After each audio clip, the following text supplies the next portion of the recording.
Hi, welcome to Nat Nook's Florals. Today we're going to be making a casket spray using whites and creams and some greenery. You can get these supplies on Amazon. It's just a plastic container that holds 2 Oasis floral foam blocks, and then you'll just also use this tape and you will secure the floral foam to the plastic container.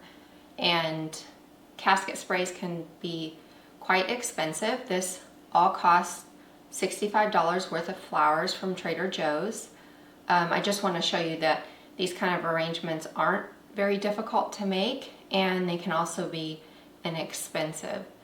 We will start out by creating a shape with the greenery that we like, and then going back in with the larger flowers to fill in, and then also at the beginning we want to put in the flowers that have more of a stem that's not super sturdy, because as the arrangement gets bigger it's harder to poke those stems into the greenery, and it'll just be a lot more difficult to secure those stems. Okay, let's get started.